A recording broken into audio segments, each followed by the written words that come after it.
Hi Libra! Kamusta? Welcome back to Pinay Angel Tarot. This is your December kapalaran para sa mga Libra general love reading. Tingnan natin ang energies connected sa'yo sa love life mo. So, maaaring mag-resonate yung reading, maaaring hindi. Okay, pero pag nag-resonate, comment nyo para alam ko. Kamusta kayo guys? Comment present. Kuha ko muna kayo ng angel numbers para kay Libra. 143 preparation. Life is filled with phases. The whisper is telling you to prepare for the unexpected and allow change to pass through with a sense of peace. Financial and creative changes are upon you. Oh my gosh!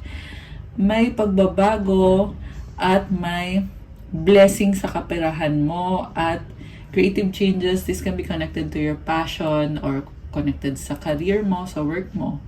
Affirmation, my dreams and desires are coming to fruition, bringing change that I welcome with an open heart and open mind. Comment, claim my dreams and desires. Kasi nangyayari na yung mga pinapangarap mo. Also, kailangan mo mag-prepare or ginagawa mo na to ngayon, itong preparation na to. Kasi merong unexpected na pagbabago. And there is a sense of peace. Ang nagdadala ng peace sa'yo itong pagbabagong to.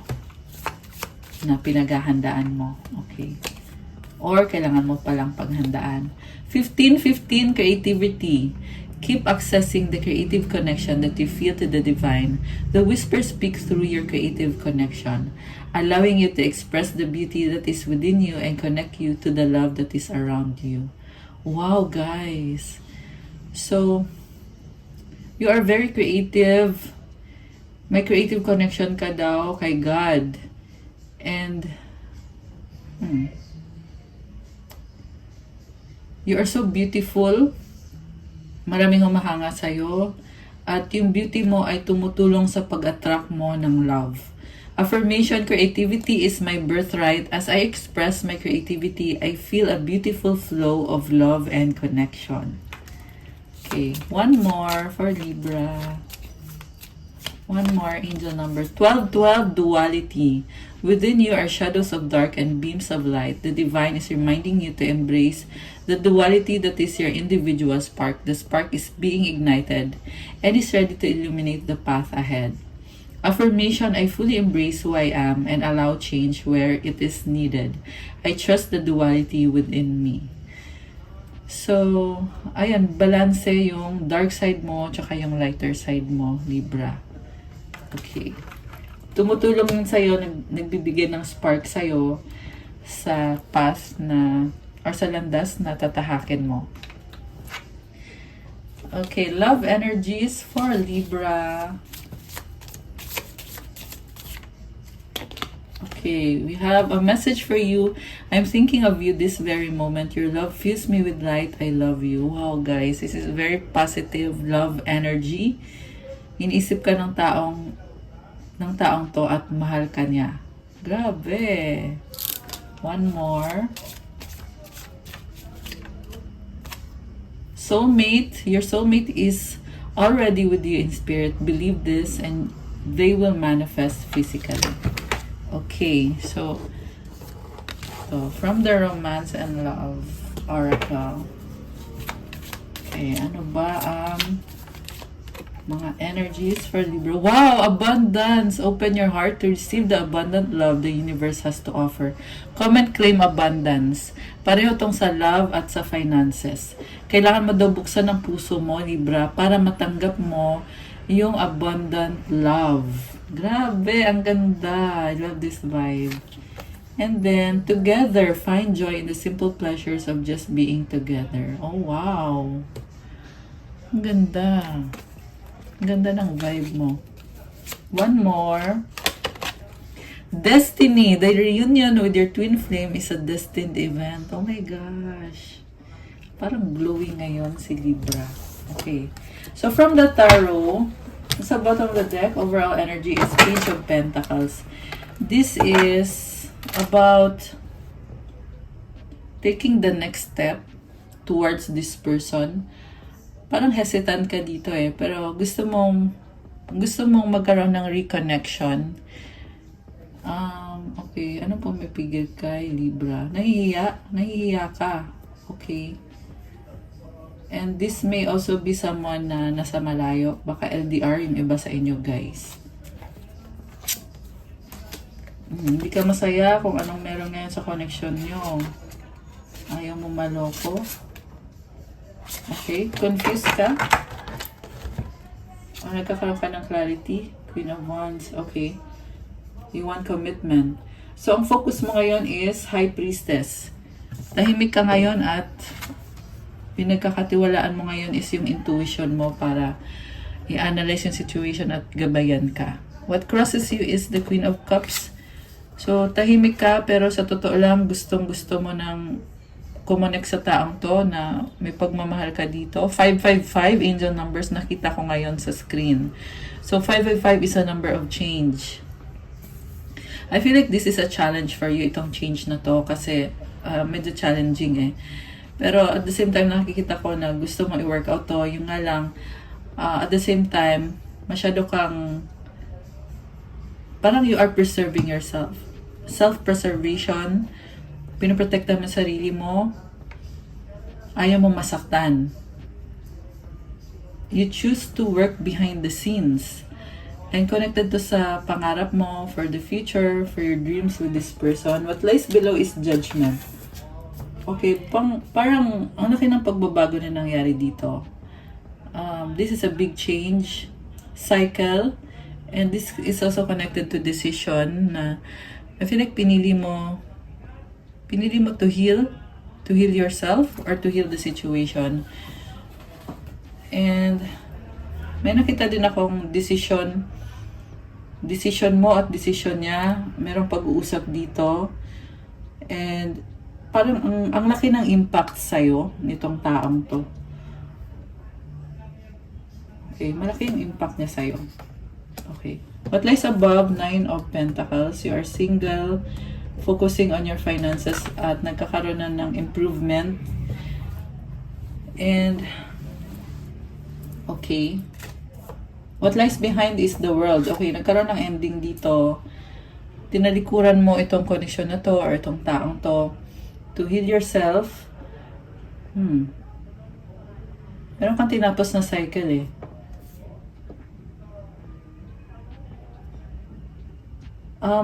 Actually, connected to sa decision mo. Parang nakita ko dito pabago-bago ka May possible na may other person na involved dito na merong travel involved. So, nawala yung connection mo with the main person. There is separation. Pwede itong long distance connection.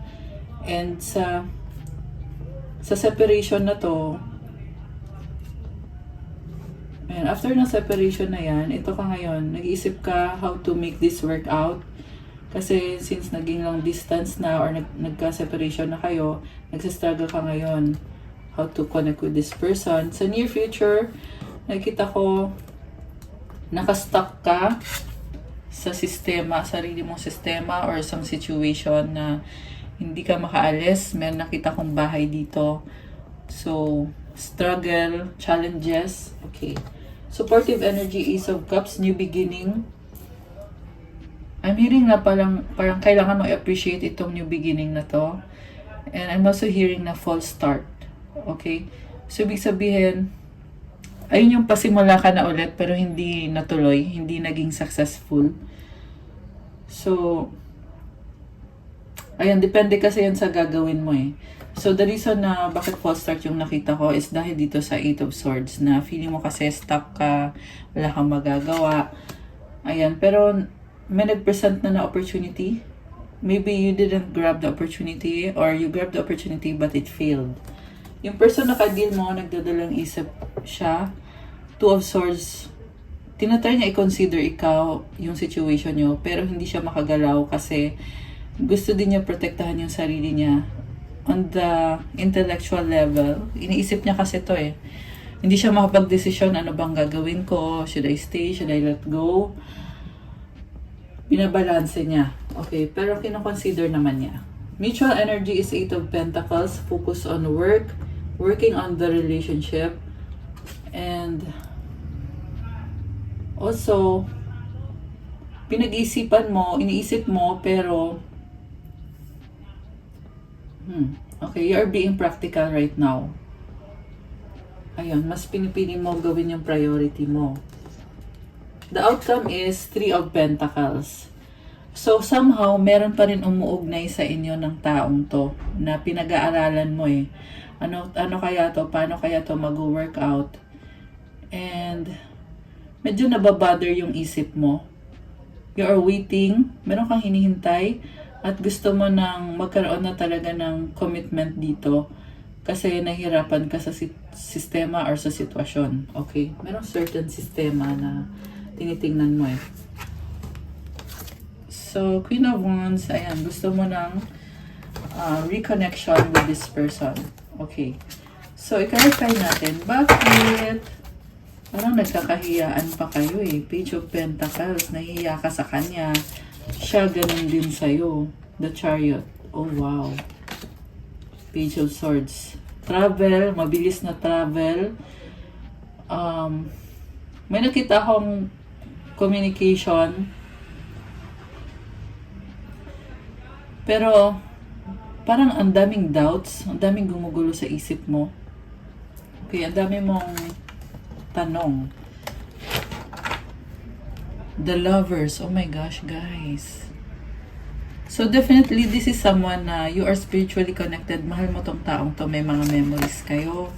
Namimiss mo siya. Ace of Swords. You want to end something. Okay? Parang gusto mo ng, gusto mong, you want a breakthrough. Three of Cups. Page of Wands. Okay. Pero malungkot ka dito eh. You want to reconnect with your person kasi namimiss mo siya at feeling mo dito ay soulmate kayo eh. Parang yung feeling mo dito mahal yung isa't isa pero 12-21 mirroring and 2-2 angel numbers. Pero hindi kayo pwede or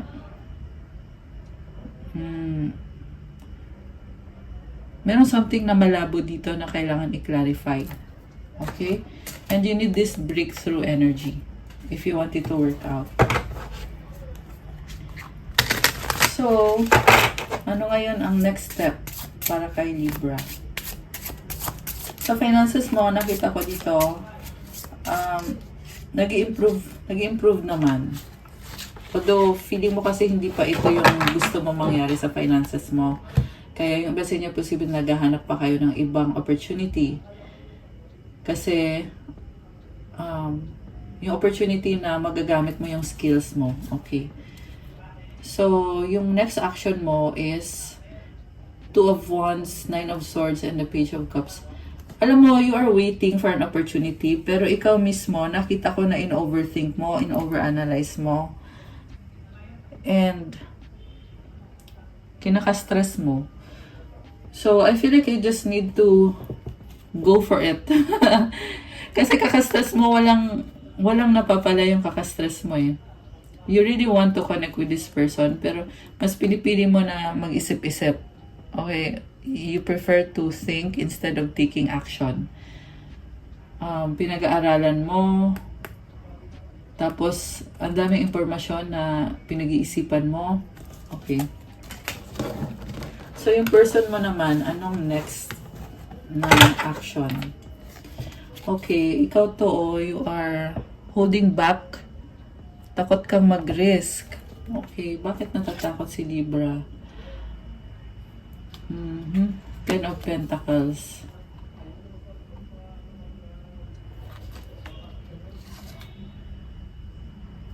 Okay, nagdadalang isip ka.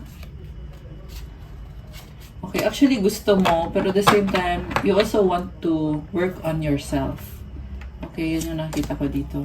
Gusto mo tong taong to, pero you also want to work on yourself. Ayan, juggling ka, oh. Two of Pentacles. Oh, nandito yung Empress, oh. So, maraming taong involved dito. Ayan, the Empress and the Five of Wands. I'm hearing na maraming apektado sa relationship nyo. Okay, someone is cheating. King of Wands, Seven of Swords, Strength card. I feel like may tinatago ka sa person na to or siya yung may tinatago sa'yo. Yeah, ikaw pa to eh. So, tinatago mo, pero mahal mo siya. Okay, baka kasi dalawa yung kadil mo. At merong conflict na lumabas dito. Ayan, kaya nagkakagulo. So, ano naman ang plan nitong person na to? And I feel like yan din yung dahilan. Yung merong third party, yan din yung dahilan ng pagdadalang isip nitong person na kadil mo. Okay. Gusto niya ngayon mapag-isa eh. Okay, anong next step nitong person ni Libra? Seven of Wands. Para siyang sinampal ng katotohanan na feeling niya hindi mo siya talaga gusto. Yeah, kaya juggling yung lumabas. So guys, take note na general reading pwedeng baliktad to ha. Kasi pwede niyong baliktarin kung siya yung merong dalawang kadil or kung ikaw ba. Pero itong person mo ay pinipili niya mag-focus sa sarili niya kasi gusto niya ng stability sa buhay niya at marami din siyang kailangan gawin din. Pero malungkot siya ngayon. Ayan, Five of Pentacles. Ramdam niya yung pag-fail ng relationship niyo. Parang feeling dito ay nag-fail yung relationship. Ayan, Four of Wands, Ten of Cups. Parang feeling na dito happy relationship pero hindi nag-work out. Okay? So, minahal ka nitong taong to eh. Kino-consider pa rin niya. Kino-consider pa rin niya na baka maging okay kayo ulit or mag-reconcile kayo. Okay. Yung nga lang focus niya ay sarili niya. The Moon. Ayan. Again, focus on self. Eight of Wands. Ace of Pentacles. Seven of Pentacles. So, maraming ganap. Merong travel dito sa person mo. Merong bagong simula. Focus on finances. Working hard. Tumalikod, oh. Eight of Cups. Ayan, tumalikod siya. Nag-invest siya sa'yo eh, pero ngayon tumalikod siya. Okay. Oh, tumitingin siya ngayon sa options niya. Nalito siya kung anong pipiliin niya or sinong pipiliin niya. This person is coming from a place of emotions and pangarap, justice. Okay. Parang gusto niya ipakita sa'yo na strong siya or kasi sa nakita ko focus niya ay sarili niya eh. So may sort of argument kayong dalawa nitong taong to. Kaya sinasabi niya dito ayan, mag-decision siya para sa sarili niya. Justice. Tinatry niya ma-achieve yung balance. King of Pentacles. Sobrang serious. Focus sa finances, growth, expansion. Okay. Star. Oh my gosh. Queen of Swords. So, you may be dealing with someone who is in the public eye or someone na, ayun na nga, maraming nakakilala. So, Diyos ko day. May argument kayo. Queen of Swords. Ang nakita ko dito is harsh magsalita or sinasabi niya yung totoo. Kasi gusto niya i-heal yung sarili niya. Nasa healing process siya ngayon. Four of Swords. Siya yung nasaktan dito. At natuto siya ngayon. Okay? Pwedeng baliktad to guys ha. Pwede kasing baliktad. Ikaw pala yung nasaktan. So, ayan. Take it how it resonates. Pero itong person mo, Libra, ay nag-heal. Okay. Marami siyang victory dito, oh. Changes. Okay. Alam mo, mahal ka pa rin ng taong to. Yung nga lang nasa healing process kasi siya eh. Pero, lumabas ito sa bottom of the deck na na feel niya ay parang ang daming options pero iniisip ka niya kasi ikaw yung mahal niya. Okay. Naghahanap din siya ng direksyon eh. Okay. Anong magiging outcome dito?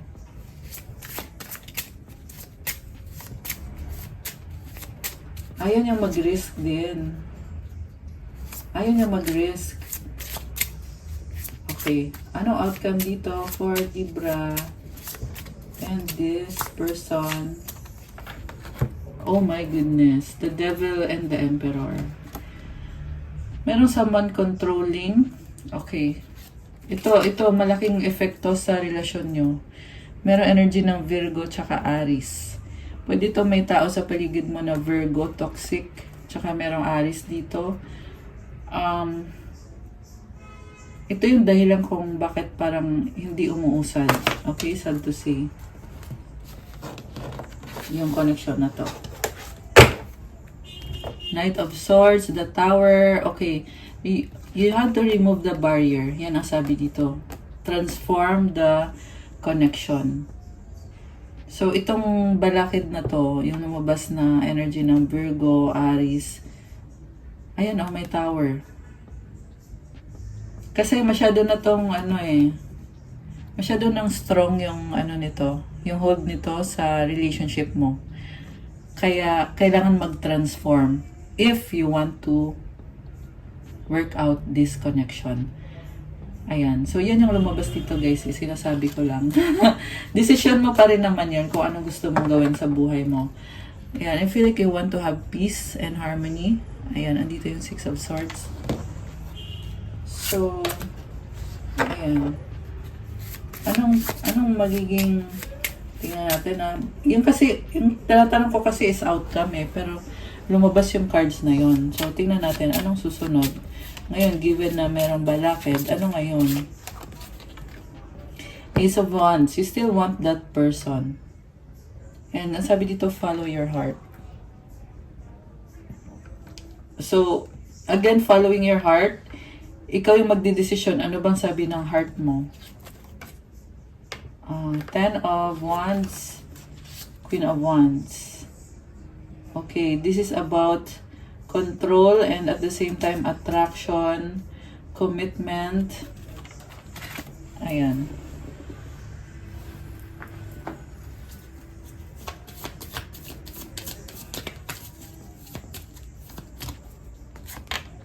Enlightenment. With enlightenment, there is no separation. We recognize that we are one with the divine. Okay.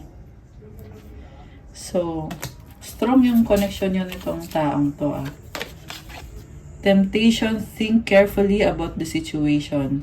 So, natitempt ka. Kasi pag meron temptation, it can lead you astray. So, ano ba talagang gusto mo? Ayan, yun yung itanong mo sa sarili mo kung ano yung totoong gusto mo. At kung alam mo na kung anong gusto mo, edi yun yung yun yung solusyon. Okay, Libra?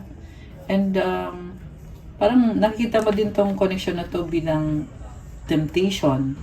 So, kung temptation siya para sa'yo, maybe you're thinking na hindi siya mahalaga sa'yo. Pero at the same time, alam mo, nararamdaman mo na mahal mo itong taong to. Okay? Kaya kasi lumabas kanina yung ito Ayan, mahal mo siya Gusto mo nga siya makasama ngayon. Pangarap mo nga siya Okay. Embrace. Oh my gosh. Embrace what destiny has in store for you. Grabe to Soulmate connection yung nakikita ko dito. So this is something na parang hindi mo ma-explain kung bakit ganun yung nararamdaman mo. And we have synchronicity sa bottom of the deck. The divine soul counterpart relationship is blessed with amazing moments of synchronicity. So siguro, ayun, lumalakas nga yung intuition mo ngayon with this High Priestess. Nakakakita ka ng mga repeating numbers or kung anong klase ng synchronicities ba yung nakikita mo. Anong gustong sabihin nitong person mo? Anong gustong sabihin ng person ni Libra?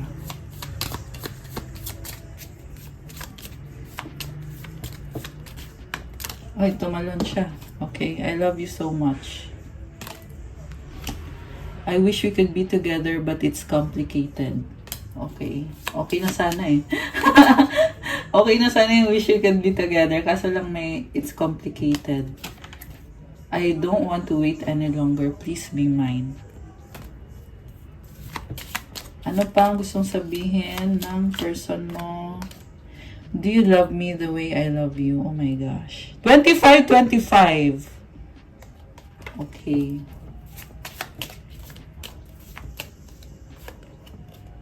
I need space. Okay. Ano naman sasabihin mo sa kanya? Pwedeng baliktad guys ha. Okay. Pero ito ngayon, anong sasabihin ni Libra kay person niya? You light up my world. Wow. I wish you were next to me. I miss you but I don't have time right now. Oh my goodness. Will you help me?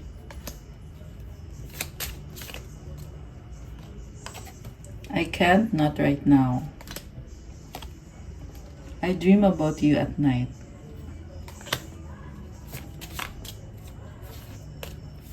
Meron pa ba o wala na?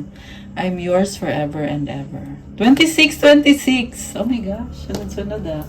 Synchronized na numbers. So, ano pa? Ano pa mga sasabihin? Okay, yung sasabihin niya sa'yo. Ano sasabihin niya kay Libra? Sabihin ng person mo sa'yo. You're all I need. Oh my gosh. Kailangan ka niya. I am sorry. Okay. I miss you.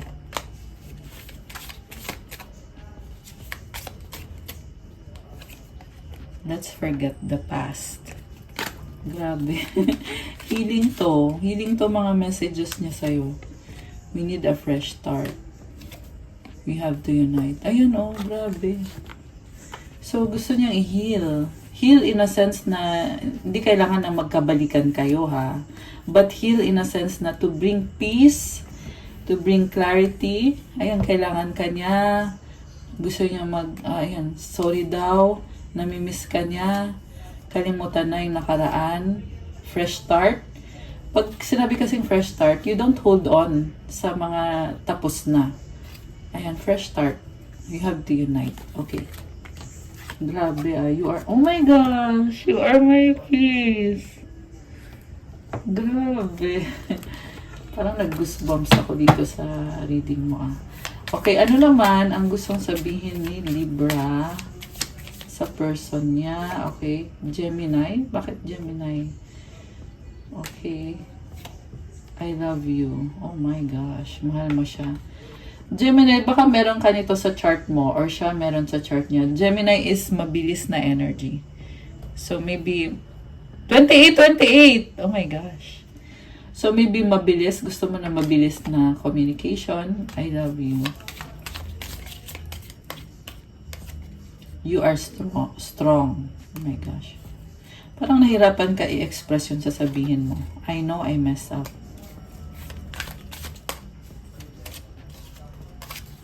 I am struggling right now. Okay. Uy, tumalon. I don't believe you. Oh my goodness. So, meron pa bang pag-aaway dito na kailangan pang pag-usapan? Kasi yung person mo ay gusto na ng peace. Pero ikaw dito, parang meron kind of resentment. I want to be with you. Lack of communication. Ayan. So, edi mag-usap kayo. Ayun yung solusyon. Okay. I can't move on from you. Okay. You give me strength. Wow. Ayun naman pala eh. Ayan oh. Talagang strong pa rin yung nafe-feel mo dito sa person na to. Okay. Anong advice para kay Libra? Okay, ano pa bang paparating na energies dito? Confession, someone has to tell you something. Sexuality, someone is still figuring themselves out. Okay, siya or ikaw, yung sexually questionable. Manifest, tell the universe exactly what you want. Okay. Commitment, sa bottom of the deck, things are getting serious. Advice for Libra. Okay, and for your person. Aging, I am one with unlimited love beyond all seeming restrictions of age. I am filled with joy, energy, and beauty, a vessel for the divine Shakti. Oh my gosh. Grabe tong energy na to. This is not about age, okay? This is actually about sobrang positive na energy. This is divine feminine. Lalaki ka man o babae. Yung divine feminine kasi, yung feminine energy, nasa lahat naman yan babae ka man o lalaki. And you have this energy in you, Libra, na punong-puno ka ng saya, ng energy, at ng kagandahan. Okay? And sa person mo naman, wow, abundance! Divine beloved, please show me how to feel fully deserving to receive. I release my ego's plan and open to being a vehicle for abundance. This is so nice. Nakaka-attract siya ng abundance. Hindi lang yan sa kaperahan, but ganun din sa love. Ayan, grabe. So nice. Both love and money. And sa'yo naman, comment mo dyan, claim unlimited love. Libra. Lagay mo dyan to claim. Claim unlimited love. Comment mo dyan. Ganda nito. Ang ganda ng colors. My lotus flower. You are blooming. Ayan. Okay, guys. That's all I have for you, Libra, for your December kapalaran. Thank you for watching. Please like the video, comment kung nag-resonate ba, or kung nagustuhan nyo ba. Subscribe and hit the notification bell. Kung kailangan nyo ng gabay, kung nag-resonate at kailangan nyo ng more information, you can book a private reading. Tingnan nyo na lang po sa description box, nakalagay dyan yung mga contact details. Check out my Instagram if you want to start your crystals journey. May mga iba-ibang crystals na tutulong sa'yo sa manifestation mo to attract love, money, wealth, prosperity, abundance, protection, focus, mental clarity, vitality, at marami pang iba, guys. Authenticity and self-love, calming, anti-stress, marami pang iba. So, tingnan nyo na lang po doon at i-message nyo na lang ako. Also po, follow din ang Instagram ko kasi kailangan ko po yung support nyo. Thank you, Libra! I love you guys. Have a good day. God bless you all. Stay safe and I'll see you again soon. Bye!